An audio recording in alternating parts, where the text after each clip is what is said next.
જય શ્રી કૃષ્ણ, રાધે રાધે. વિષ્ણુ, મેં ટોપરાનું મેસઅપ છે ને મલાઈમાં કેવી રીતે કરાય એ મેં શેર કર્યું છે, પણ ઘણા વૈષ્ણવને એવું કમેન્ટ આવેલો કે મલાઈ ન હોય તો કેવી રીતે આપણે કરાય. તો મલાઈ વગર પણ આપણે ટોપરાનું મેસઅપ કેવી રીતે કરીએ એ આપણે આજે જોઈ લઈએ.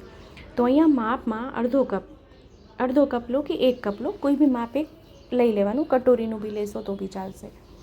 તો અહીંયા માપમાં છે ને મેં અડધો કપ સાકર લીધી છે, અને સાકર ડૂબે એટલી એમાં પહેલાં દૂધ કર્યું. હજી થોડુંક દૂધ આમાં વધારે કરવાનું. ટોપરાનું આપણે મેસઅપ કરીએ ત્યારે દૂધ થોડુંક વધારે જોશે આમાં. તો એમાં એટલે અડધો કપ સાકર હોય તો એમાં 1 કપ આપણે દૂધ કરી દેવાનું છે.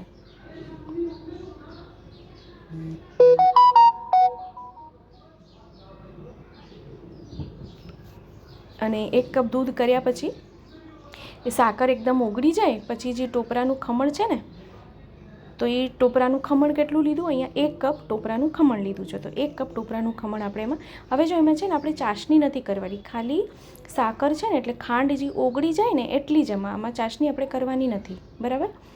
તો આપણે હવે અહીંયા ટોપરાનું ખમણ જે છે ને, ટોપરાનું ભૂરું સૂકા ટોપરાનું ખમણ છે, લીલું નહીં. તો એ 1 કપ અહીંયા મેં પધરાવી દીધું છે, બરાબર?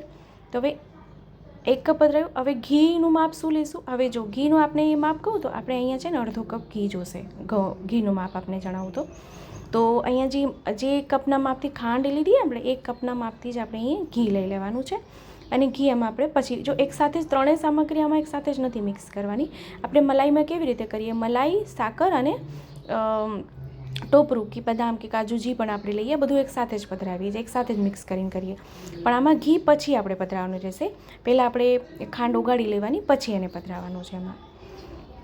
તો ઘણા વૈષ્ણવની એવી કમેન્ટ આવતી હતી, એને મૂંઝવણ હતું કે ઘીવાળું કેવી રીતે કરે, કારણ કે એને ત્યાં મલાઈની સગવડ નથી, મલાઈ નથી થતું, કે બહાર ગામમાં રહે છે તો ત્યાં મલાઈ ના મળતી હોય, તો મલાઈ બી ના નીકળે દૂધમાં, તો કેવી રીતે કરાય? તો જો ખાસ એ વૈષ્ણવ માટે કે આપણે ઘીમાં કેવી રીતે કરીએ છીએ મેસૂબ. તો મેં અહીંયા અડધો કપ ઘી લીધેલું છે, તો એમાંથી જ આપણે એમાં ઘી પધરાવવાનું છે.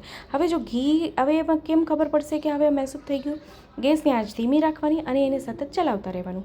તો એમાં કેવું થશે? પહેલાં તો ઘી બધું શોષાઈ જશે અંદર, પછી છે ને ઘી એકદમ છૂટું પડશે આમાંથી. પછી ઘી છૂટું પડે અને એનો રંગ બી બદલાશે અને ફૂલશે. એટલે પછી તરત જ જે પાત્રમાં આપણે ઢારવાનું હોય ને એ પાત્ર તૈયાર રાખવાનું અને એમાં સીધું ઢારી દેવાનું એને. તો સૌથી સહેલું અગર કંઈ છે તો એ છે ટોપરાનું મેસૂબ, કે એમાં આપણને કોઈ શિકાયત વગર ઝટપટથી સિદ્ધ થઈ જાય છે. કે કદાચ આ પહેલી વાર બી સિદ્ધ કરશો ને તો બી થઈ જાય. તો આ છે ને ટ્રે લીધી છે મેં, એમાં નીચે ઘી લગાડી દીધું છે. તો અહીંયા આપને જો એનું ટેક્સચર દેખાય તો આખું સુકાઈ ગયું છે. જો ઘી છૂટું પડવા માંડ્યું છે, લોયું છોડી દીધું છે અને ફૂલી પણ ગયું છે. આપ અહીંયા જો તો એકદમ ફ્લફી થઈ ગઈ, એકદમ ફૂલી ગયું છે એવું દેખાય છે.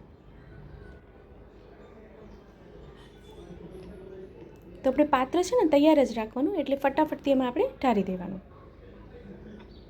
જો ઘી આમાં દેખાય, આપણે ઘી એકદમથી સેપરેટ થવા માંડ્યું છે, તો ઘી છે ને એમાંથી કાઢી નહીં લેવાનું, ઘી એમાં એમાં જ રહેવા દેવાનું, જેથી મેસૂબ છે ને સોફ્ટ થશે. આ જો એનું ટેક્સચર આ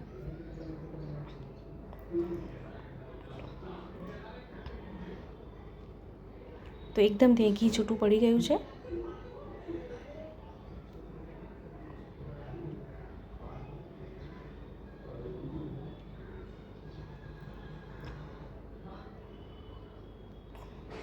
તો આપણે આમાં જો કાંઈ ના સમજાય તો આપ મને ફરીથી કમેન્ટ કરશો, ચોક્કસથી રિપ્લાય કરીશ. અને જો વિડીયો ગમે તો આપણા ગ્રુપમાં શેર ચોક્કસથી કરશો, જેથી શું છે કે વધુથી વધુ લોકો સુધી વિડીયો પહોંચે અને એને પણ વિડીયો ઉપયોગી થાય. તેનો રંગ બી આપજો, અહીંયા બદલાઈ ગયું છે, ગુલાબી કલર જેવું થઈ ગયું. તો હવે ફટાકથી એને આપણે ફટાફટ ઢારી દઈએ.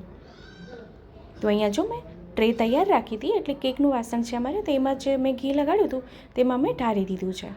હવે સે જેવું ઠંડુ થાય ને, આ જો કપનો માપ આ લીધેલો, સે જેવું ઠંડુ થાય ને એટલે એને ટૂંક કરી લઈએ. તો અહીંયા મેં ઠંડુ થયું એટલે મેં ટૂંક કરી લીધા છે અહીંયા. હવે એને ડીમોલ્ડ કરી લઈએ, એટલે હવે આ પાત્રમાં સાજી લઈએ. તો આપ અહીંયા જો એનો રંગ અને એનું ટેક્સચર કેટલું સુંદર આવી ગયું છે. તો મલાઈ ના હોય તો બી આપ અહીંયા મેસૂબ સુંદર સિદ્ધ કરી શકો છો ઘી સાથે. તો આ બી આ સામગ્રી ચોક્કસથી સિદ્ધ કરજો, શ્રી પ્રભુને ધરાવજો અને કમેન્ટ કરવાનું ના ભૂલશો. કમેન્ટ કરીને જણાવશો કે વિડીયો આપને કેવો લાગ્યો છે. ચેનલ પર નવા આવ્યા હોય તો ચેનલને સબસ્ક્રાઈબ કરશો, બેલ આઇકન હિટ કરશો, જેથી જ્યારે બી કોઈ વિડીયો અપલોડ કરું તો આપ સુધી નોટિફિકેશન આવી જાય. તો આપણે ફરીથી મળશું આવી રીતે જ નવા વિડીયો, નવી સામગ્રી, નવા શૃંગારની સાથે.